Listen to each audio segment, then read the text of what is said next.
Tell me about your mom, Peggy. What was she like? She was fun. She loved to have fun. She laughed a lot. She was a joy to all of us. She loved her kids and her grandkids, and especially her great-grandbaby. She loved her bean dip and margaritas. She was just a caring, loving, supportive mom. Had I thought he would do it, what he did, I would have never let my mom stay at her home by herself until something was done. It breaks my heart today that I wasn't there. It all started in August of 2021 when Peggy Beasley went to police alleging her husband and the man she knew for nearly 2 decades, Marshall Rayburn, was drugging and raping her. She woke up with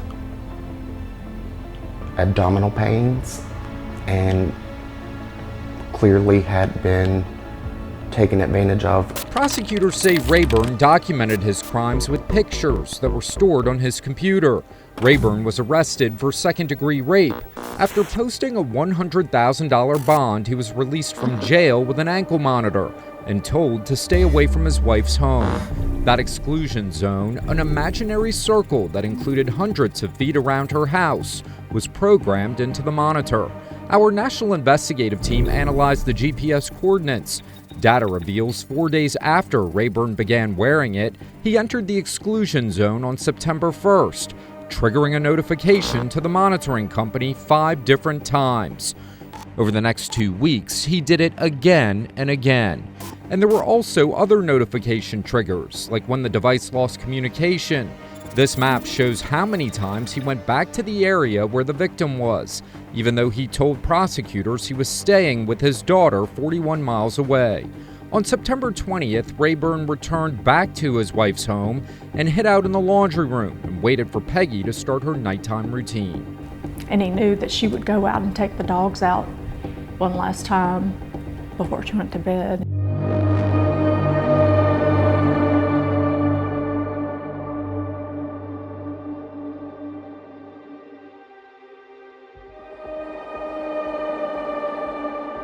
District Attorney Sam DeQuilla says a neighbor heard screams and rushed to help. He described the dramatic scene which played out over a 911 call. Marshall put the gun to the neighbor's chest and fired through her chest, through her back, and hit the victim in the eye and killed her.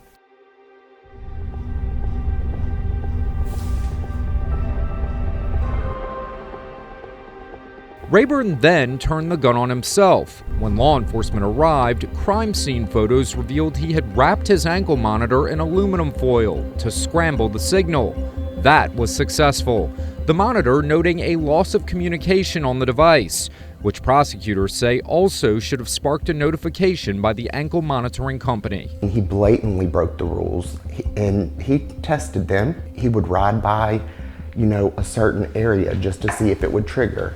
And the GPS data shows that. Incredulous by what unfolded, prosecutors say their research showed the ankle monitoring company AEM out of Mississippi did not bother to notify anyone of the zone violations or the communication losses on Marshall Rayburn's ankle monitor. It's a slap in the face to the victims and to the public because of the false sense of security that they have. These are dangerous individuals that are being monitored, and they're committing crimes with no oversight and no consequences, and the companies have no consequences at all.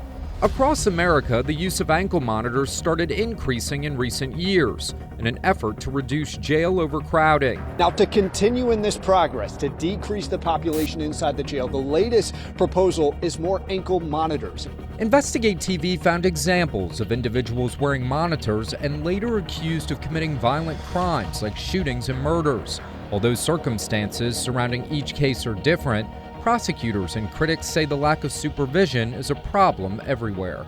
He is being charged with assault and battery as well as discharging firearms into a vehicle. In Charleston, South Carolina, Justin Moultrie was wearing an ankle monitor, suspected of murdering a man in 2020 when police arrested him as a suspect in a different shooting, which left a 9-year-old hurt. Teenager charged with killing a Memphis pastor on Monday was out on probation and wearing an ankle monitor at the time of the murder.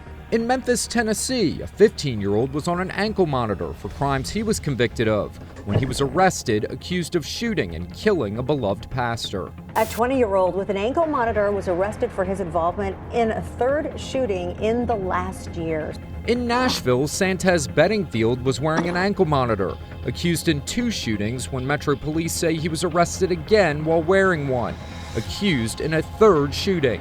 And in New Orleans, police say a 15-year-old convicted of aggravated assault was wearing a deactivated ankle monitor when he was accused of murdering a tour guide in the city's famed French Quarter. If used effectively, supporters say ankle monitors are a popular tool that can keep tabs on those waiting for their day in court.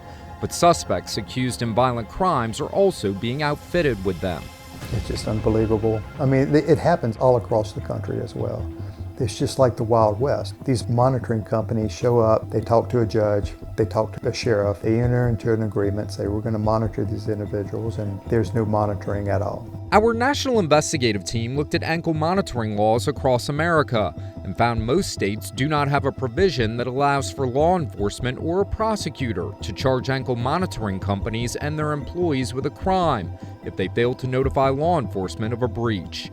Frustrated with the lack of accountability, District Attorney Sam DeQuilla, in one of the first of its kind indictments in the country, charged the owner of the monitoring company AEM and an employee tasked with monitoring Rayburn with negligent homicide in a South Louisiana court. Why wasn't my mother notified? Why weren't the police notified? And just pure anger to see with facts in your face that this was completely preventable. That's one of the hardest things for my brothers and I, for us to live with, knowing that her life could have been saved so many times. It didn't have to be this. It didn't have to be. Following the indictment, the owners of the ankle monitoring company won an appeal to have their indictment tossed out. But this summer, the state Supreme Court in Louisiana ruled the indictment was valid and the case could proceed. The system failed. The system is failing. We're doing everything we can to hold somebody accountable for the death of their mother.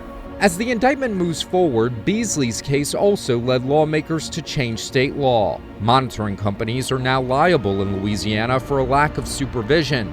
Companies not in compliance and their employees can face up to 6 months of imprisonment and fines if they don't report ankle monitor violations to law enforcement.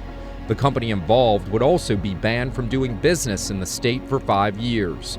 It's too late to bring Beasley back, but her children believe it's not too late for the rest of the country to take action to prevent someone else from feeling the heartache they experience daily. We miss her. We miss her. She was one of a kind. She truly was. I know people say that, but she was a good one.